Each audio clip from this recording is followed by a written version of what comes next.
Guns. Very useful at what they do. In fact, they're probably one of the best tools in one's arsenal of the modern day. I'm just going to go kill some bad guys now. That might not have made much sense. Any of you who are paying attention probably wondering, well, why did I use the sword instead of the gun? Well, let's replay this. Guns are really useful. They're one of the best weapons in our arsenal. But because I'm currently out of bullets and it's useless to me, I need to opt for my next best weapon. I'm going to go kill some bad guys now. If you picked up the important difference in those two scenarios, then yeah, that's what we're going to be talking about. Shadiversity. I've been making a lot of videos on the Mandalorian recently. Boob armor, vibroblades, and now this one. And there's another one I want to make, but it's popular, so it's in the service of people's attention at the moment, and it's a great opportunity to explore many things, not only about world building, but about cool weapons and also fight scenes. So I think I might need it. So anyway, this isn't like I'm only doing it's just opportunity, and it's a great point of reference. So yeah. Now, I'm enjoying The Mandalorian, so I need to preface this, that even though I'm pointing out flaws, there's a lot I'm enjoying. But if you think then that the writing is good in Mandalorian, you're probably not, paying attention, because there are some massive plot holes in the actual plot of how things progress as well. Also, The Mandalorian is by far not perfect, okay? There are some major problems on many levels with it, yet it's still very enjoyable. And for me, I think it might be because they're being true to Star Wars canon. It's kind of a guilty pleasure at the moment for me. I explained some of these views in my review of vibroblades, as we see in The Mandalorian. And because it's being true to Star Wars canon, stuff like that, I'm actually, and the fan service. I'm a sucker for fan service. And so, seeing some really cool, things that are just there to please, yeah, okay, so I can enjoy it, even amidst many flaws. And some of the flaws that we really will be exploring, or the purpose of this video, are the world-building things. But I'm not just here to point out flaws. I'm actually, one of the fun things about this, I'm going to be exploring how to fix them. Okay, because some of these problems, these failures in world building, could have been fixed with a simple line, that easy. But because there's one of two things: either there is a canon explanation and they don't explain it in the show, that's still a problem, or and this is worse, if there is no explanation at all, no one has figured out the actual laws and mechanics of how certain things operate, and because of that, nothing is set in stone, and there's contradictions all over the place. They're all problems. There's a lot. I'm going to be showing specifics, because some of these can be fixed so easily, and they potentially could still be fixed if the rules are explained in a later episode. So, people making The Mandalorian, if you like really, it seems like people making the show at the moment do not understand the importance of world building, and it's really important, okay?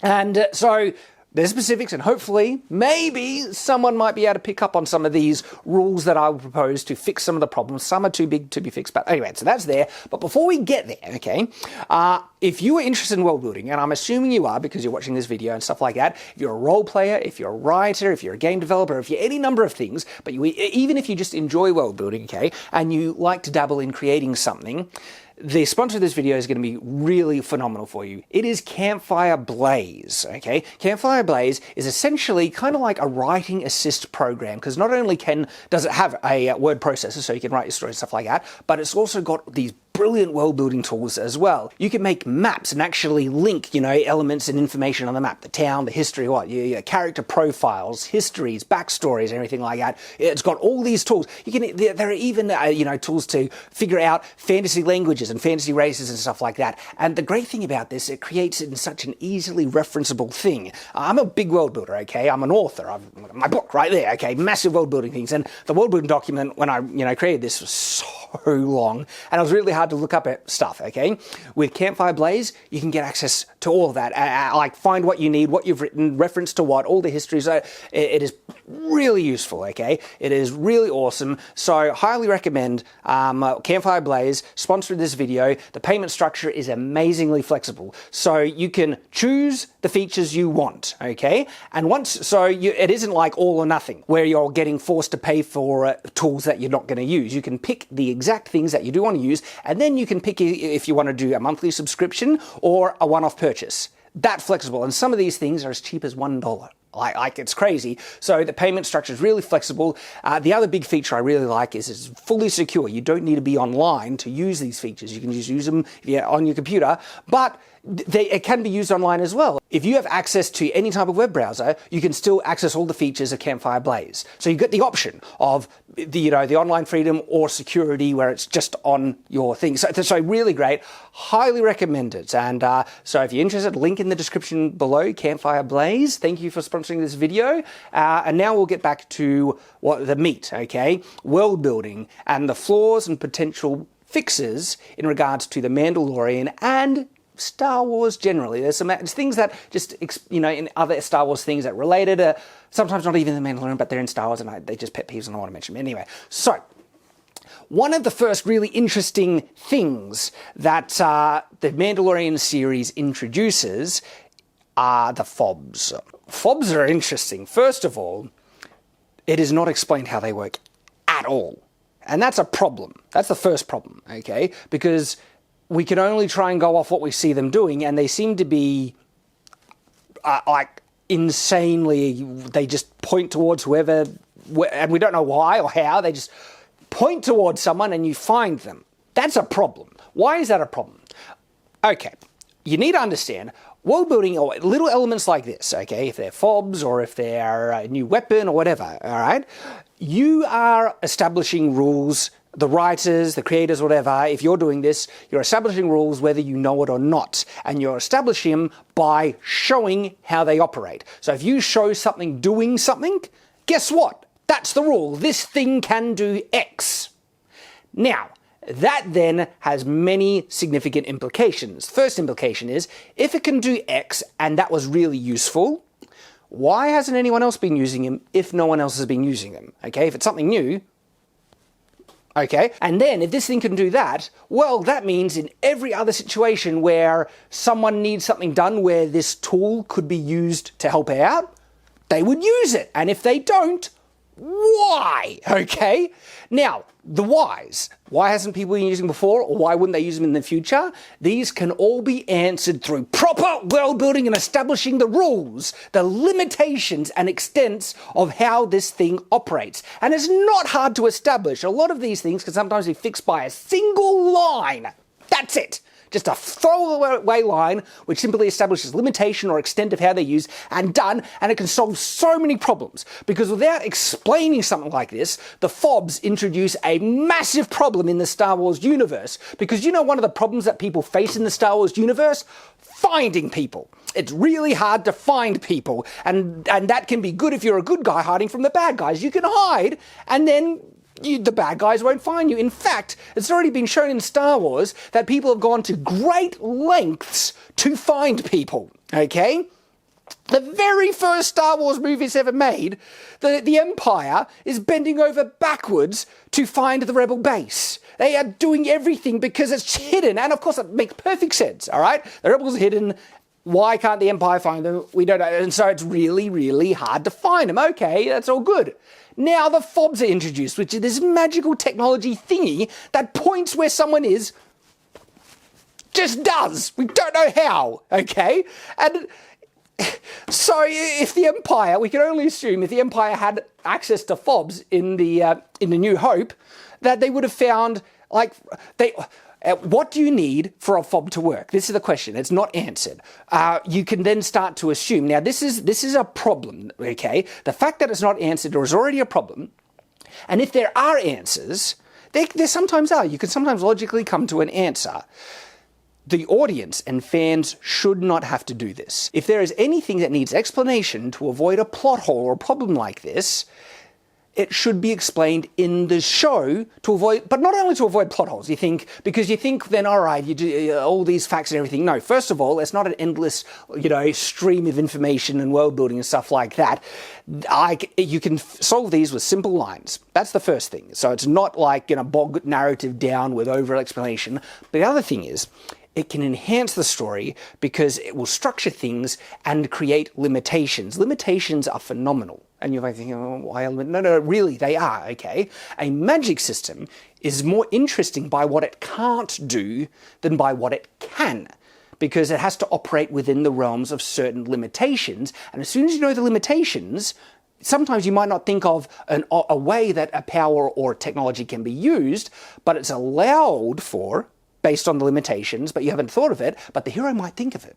And then when they use something in a new creative way that's within the realms of how it logically operates, wow, that's satisfying. It's like, that hero is clever, that's cool, I like it. And if you want the best example of someone that does this all the time, is Brandon Sanderson. His books, his many fantasy series and how he operates magic systems, and is always defined by limitations, okay? Limitations can also create great conflict in the plot, because if you have something that seemingly could be really useful, but because it has structured rules, and you're in a situation where now it can't be used, case in point, a gun. What are the limitations of a gun? Ammunition. As soon as you run out of ammunition, you can't use the gun in terms of fight. You could use it in other ways. We can still use them as clubs! But look, now I'm using creative different things in trying to use it in different ways, different creative ways around the rules in which they operate. Now, what's interesting, right? This is so basic in terms of weapons have ammunition. Have we ever seen anyone run out of ammunition in Star Wars? I have a blaster, and they suddenly go click, click, click, I'm out of ammo. It's never happened, not to my knowledge. It might be an expanded universe or something. Now, interestingly, to my knowledge, blasters do actually have a type of ammunition, which is some type of special gas that gets energized and projected in a high energy projectile. So it is possible for blasters to run out of ammunition, but we've never seen them do. So what that implies then is that the gas canister can provide so much ammunition that for the lengths in which they are used in any given gunfight, they basically will never run out unless you fire constantly a few thousand times. That's basically it. Because remember, you are establishing rules by showing how things operate. And we've been showing how blasters operate in the Star Wars universe, and it's basically that they never run out of ammunition, so the ammunition or whatever fuel operates them, the answer is, must be sufficient enough to provide more than enough firepower for any given engagement. That's the answer that we are told by what we are shown in the show. And it's a rule now. So now what's going to be really interesting is if someone is going into a gunfight and they actually do run out of ammunition.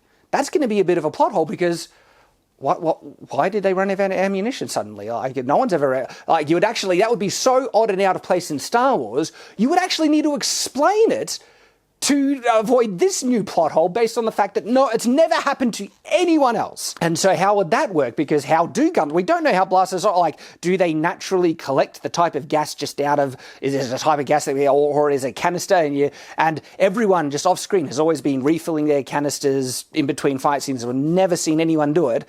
And then that would have to, you didn't you refuel your gun or something, like, and then it would have to be, you didn't refuel your gun, but it's like, that would imply everyone has to do it constantly, but we don't see that because the fact that they essentially never running out, it would have to be exceptional that you would only need to refill them like once a year. And someone would say, you're telling me you actually didn't refill them? And it's like, well, you only have to refill them once a year, so of course I bloody forgot it. Yeah, done. Look at that. 2 lines or something like that in exchange. That would answer a problem instantly, and you could introduce guns running out of ammunition or blaster bolts running out of ammunition in Star Wars that easy.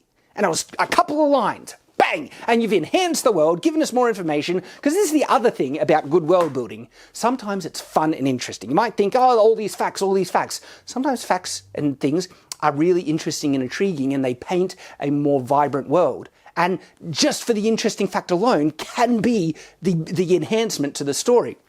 So this is an example of rules, limitations, all these things, and now we are coming back to the fobs, okay? Is there a way to try and fix this?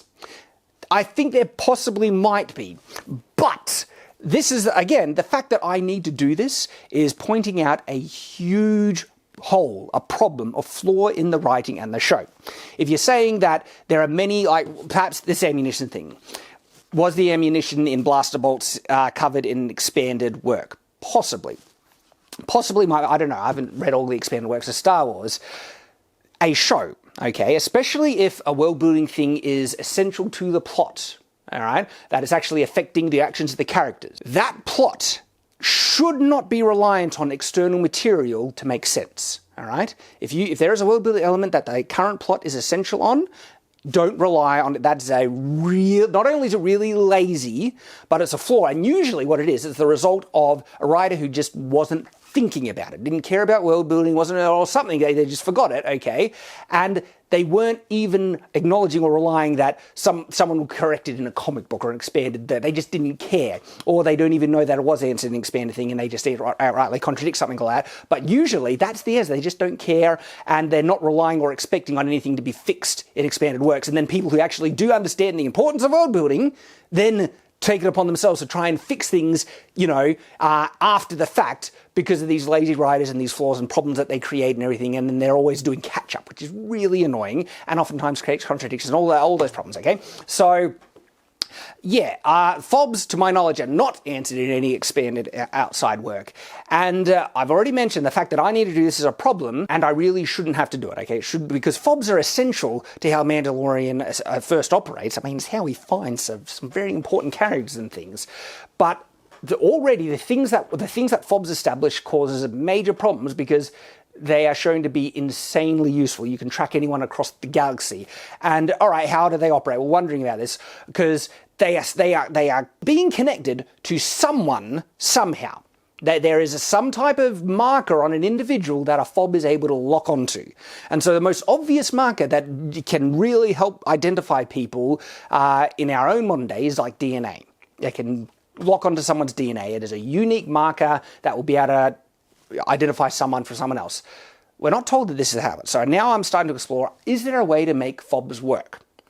Possibly. And possibly we could make them work with how they have been shown in The Mandalorian, but they haven't been, the things I'm now explaining are not established in Mandalorian at all. This is not lore, it's not canon. And to say, oh, this is probably how it works to explain that, honestly doesn't answer it at all because it's not official canon. So, good example in terms of this. Why don't people in the Star Wars live action properties use personal shields as a type of protection? They exist in the expanded universe, okay? So to say that they don't, like video games, of course, or usually always uses some type of personal shielding, but we've never seen anyone in a live action property use them. It's a massive plot hole. Sometimes people explain them that, well, personal shieldings are on these droids, but they're not on people. And that's the other thing. It's already established that shields that shape the size of a person exist in the Star Wars universe. Why aren't people wearing them? And there are answers that fans have given that have not been established in any Star Wars live-action property I've ever seen. It might be answered in an expanded work, like a comic book or book or something like that. I don't know. But the answer people, like I've heard fans usually give, is that they're too heavy and the radiation. First of all, that explanation now contradicts every appearance of a Star Wars personal shielding in other expanded works, like video games and other things like that, because shouldn't they be too heavy and too much radiation and they're not good? And if it's too much radiation, that means you wouldn't be able to stand near one of these robots, the droidica, that have the shields. But the Gungans also have handheld, like shieldy shields. Is that too much? They're not heavy. You'd think like if you could, make a shield generator that you could hold in your hand that makes something large enough, something a little bit bigger, you could wear on your belt, wouldn't be too heavy, and it could go around your whole body. And so it's contradicting other appearances of shields and stuff. And do you see the problem that I'm showing here? So sometimes fans of Star Wars, and this honestly doesn't just apply to Star Wars, give a really easy, logical answer to explain something in a charitable way when they shouldn't have to do it. So maybe, look, I might only have time to do FOBs here because this video is going to be too long, but there's a lot of other examples about problems. But if I'm establishing the point effectively enough about how important world building is and the ways you can fix it, perhaps that will be sufficient enough for the purpose of this video. Because I've mentioned once again and again, I think there is a way you could explain FOBs based on what we have seen. And every time I get this far, I've said I shouldn't have to do this. And I repeat, I still shouldn't have to do it. The fact I have to do this, it just shows that the writing has been insufficient. All right. Then how could they possibly operate? Perhaps they work on being able to track DNA. We already know scanning technology exists in Star Wars, so much so that you can scan for life forms from orbit, okay? Luke Skywalker in Empire Strikes Back, he, goes to the planet that Yoda is on and is like, I'm getting heaps of readings for life forms. So, okay, you can actually get a reading for it seems to imply you can even get a certain number, okay, of life forms. So what is it detecting? It could be detecting heat, it could be detecting movement, could be detecting heartbeats even. We don't know what it's detecting, okay? But what if scanning could actually scan for DNA? It's futuristic or sci-fi technology because it's a long time ago. But anyway, in a galaxy far, far away, scanning for DNA. But then, all right, whatever its limits, because that means you could a fob points you anywhere you ever want. That almost seems to be implied of how fobs work. You just get it and it points you towards it. But that actually isn't established. They could be limited by range of a planet. And that means even if you have a fob, it is still reliant upon you to do some searching if you don't know where the target is. You'd have to jump from planet to planet, but still that makes it so incredibly easy. Jump to a planet, does the fob ding? No ding, next planet, okay? But there are a lot of planets in Star Wars, so maybe that could still be sufficient enough. Why hasn't anyone else been using them before now? It could be a new technology. Star Wars, this is odd because Star Wars is very stagnant in its technological progression. It's usually there is not much difference apart from, I guess, the development of the Death Star in terms of the advancement of technology from the prequels to the main series. But there's a little room to move, I think. I think there could be some technological advancement, and that could explain why no one has used fobs before now. They are a new technology that the guilds, Bounty Hunter Guild, obviously have latched onto. And someone has developed it somewhere, but of course the guilds use. And so that would explain why no one has also used them. And then if they're by proximity and you need to be within the, range of, say, a planet, okay, again, I think that explains it because Mandalorian, he is told which planet. We can also give you last reported positional data. Because then he just needs to go to the planet and has a fob to point him in the direction, and then he finds it. Okay, and so that works decently enough. It still creates massive problems, because now we are still left with a big question. Why isn't anyone still using them? For instance, the remnants of the Empire are still looking for Baby Yoda. In fact, a lot of, the bounty seems to have gone away. Is the bounty still on? Because it's established that Mandalorian is going to backwater planets in the first few episodes to avoid being found, and that doesn't work. He is still found by bounty hunters. And it's the Empire that put the bounty on Baby Yoda. I actually think the Empire still has the bounty on Baby Yoda. Maybe not the bounty on Mandalorian for betraying the guild, but we know the Empire still really wants Baby Yoda. And so even if the bounty hunter guild that Mando was working with, because, Carl Weathers, he doesn't seem to be doing bounty hunter work after the first season, but there are other bounty hunters in the universe. Why aren't, it was really easy to find Baby Yoda before. The bounty on your little friend has risen significantly. Why isn't he being hounded by bounty hunters still? Why isn't the Empire on his rear end when he's looking for other Mandalorians? Fobs exist? Where are fobs? In actual fact, because the other question is, if it works on DNA, how on earth did they get DNA from Baby Yoda? I don't know. Maybe it was possible. But Mandalorian is looking for other Mandalorians, and could fobs be used to help him find who he is looking for? He needs to look for a Jedi eventually, a specifically named Jedi. Could a fob work in that? Do you see the problems? And because we're not told how they work, or the limitations, because if the limitations are established, then we can easily define the situations in which they can't be used based on those limitations, but we don't know what they are. Was it DNA? If it's DNA, okay, they don't have the DNA of any Mandalorian or the Jedi is looking for. Answer.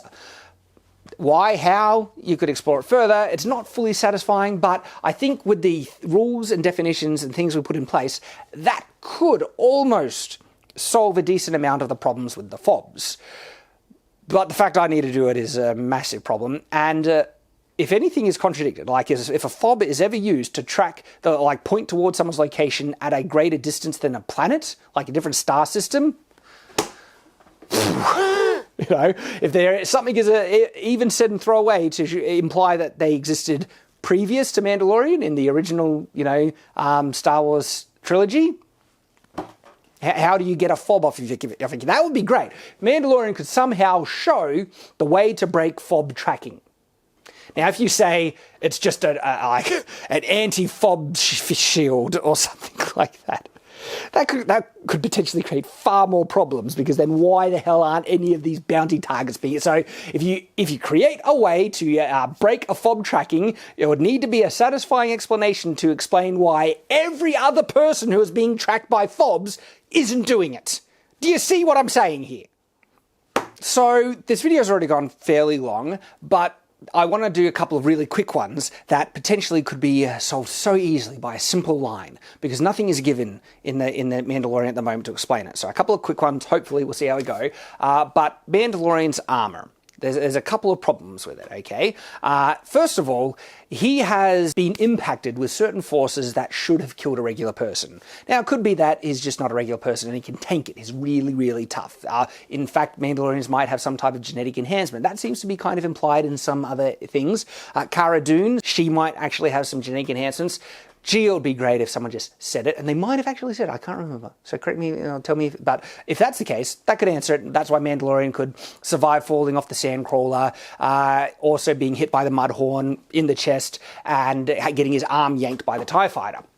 Okay, that could explain all of that. But then another really cool explanation, I mentioned this in my review of Mandalorian boob armor. The easy way is that it has some type of inertial dampening technology. That would be great. That would be really cool to answer it, and it's very law friendly. And this could be solved with a simple line. Just, someone actually ask him, "How did you survive that?" And the Mando just says, "My armor produces inertial dampening field. I could survive a lot heavier hits as a result." Bang! And that would be cool. That would be established, and that means you can actually work with it sometimes to put Mandalorian in situations where he can be hit really hard. But there's another big kind of plot hole with the armor. And at first I was happy with it, but it's been so excessive that it's a bit of a problem. And it's that whenever Mandalorian gets shot, it lands on the armor. Now, at first, I took this as a step in the right direction, because previously to anyone wearing armor, we just had people missing all the time, which still happens. Anyone who is not wearing armor never gets hit by blaster bolts, okay? And stormtroopers just can't hit the broadside of a barn. But if someone is wearing armor, suddenly stormtroopers can get a couple of hits in, but only if they're wearing armor, specifically Mandalorian armor. It's just like...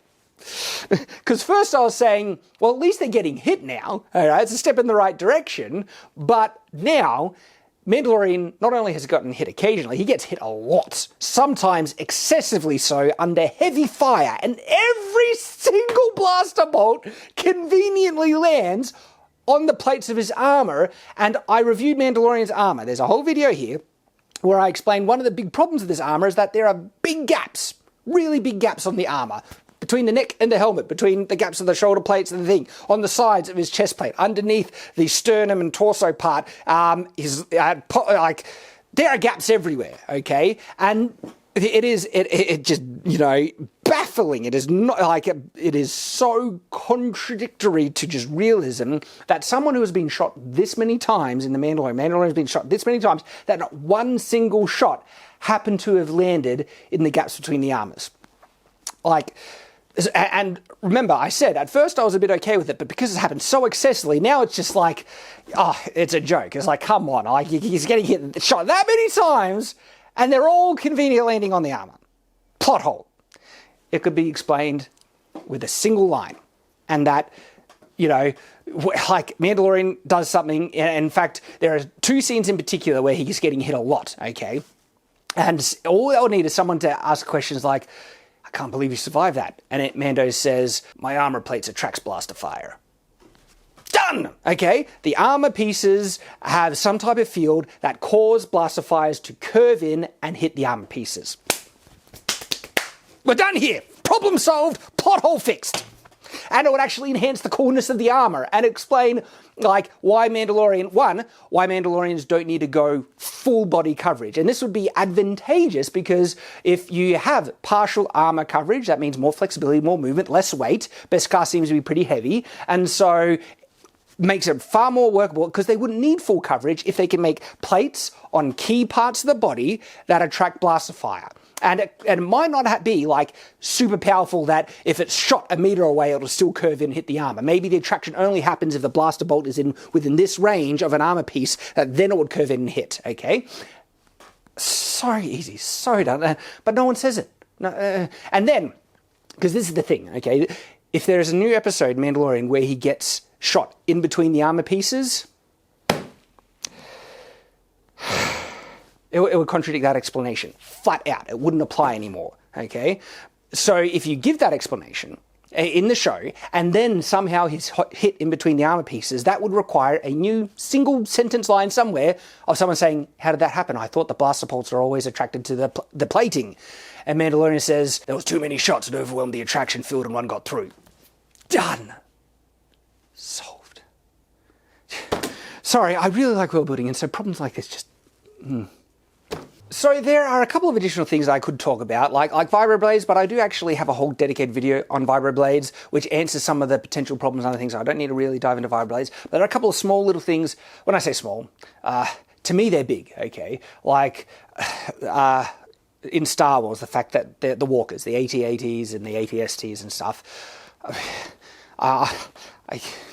there's no logical explanation that I can come up with to explain why they exist in Star Wars when you have things that can hover and float seemingly perpetually with whatever energy source is powering them. We never see them needing to be replaced and everything like, because some answers to explain is that things on wheels and on legs require far less energy to operate than something that requires constant levitation. That would explain it. The problem is, those things that are being levitated in Star Wars seemingly can do it perpetually and never run out of energy. And so energy conservation isn't applicable in this because of how we see the other hovering things operate. I mean, like, we even see hover things park and they remain hovered. This is how low the energy consumption or how great the energy, whatever power source is in these hover things, that they can waste energy in having these things parked and still have them hover.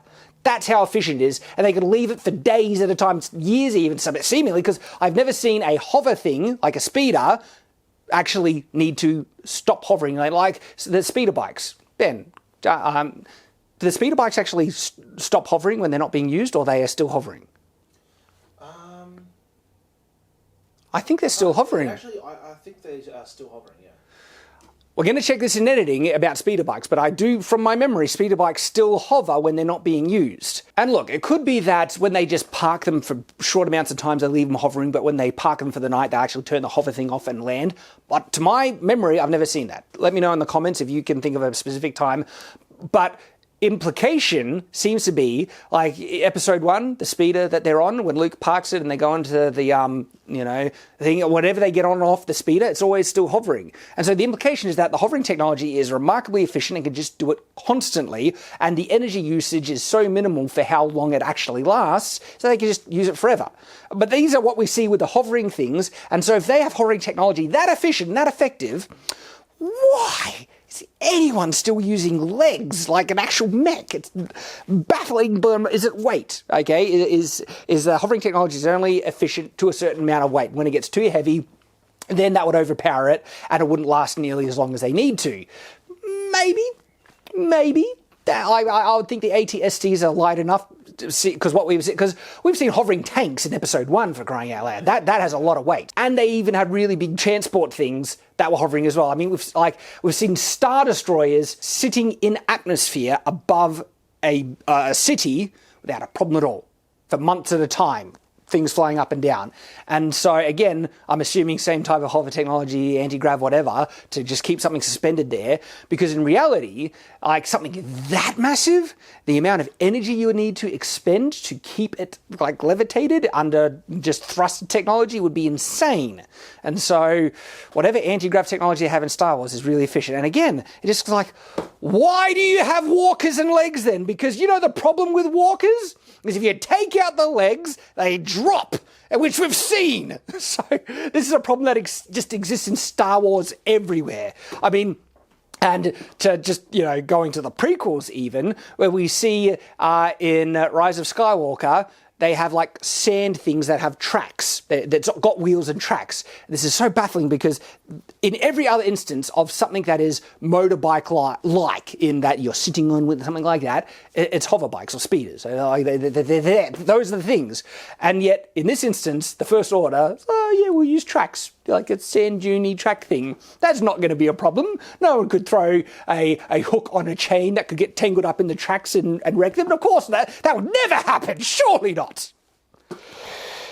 Do you see what I mean about consistency in world building? Like, you might say, look, it doesn't matter, it's just for fun. Maybe, you know, it depends, because it depends how important these things come in the plot. Like, really, that's the big thing, okay? Because if something happens in the plot that was significant for a character's life or something like that, and it had already established that there was something else that would have solved the problem, or they could have used instead of it, or it shouldn't be using that way, that's like, you're watching that, and then it is too much. You can't just say it's fun, you know, fantasy, you can ignore these problems. It's like, no, this is a big problem. So anyway, maybe I'll leave it there. I was actually intending to go on to more, but I've gone into such depth with the ones I've already covered that ended up being far longer than I intended. But I think it was good. I'd rather have covered them in depth than covering many things not as deeply, because the main point of it, remember, is a demonstration, an example of the problems that you'll run into if you world build things in an incomplete way or in a flawed way, okay? And why you should actually approach world building with more care and consideration to avoid problems like this, because you get so many benefits, not just in like a more fleshed out world, but in conflict and dynamic and interesting things that the characters need to work with and play. And so it's really important. I want to emphasize that. But I'll leave it there. I hope you've enjoyed it. Indeed, look, because there are things I haven't mentioned, there's actually a lot of things.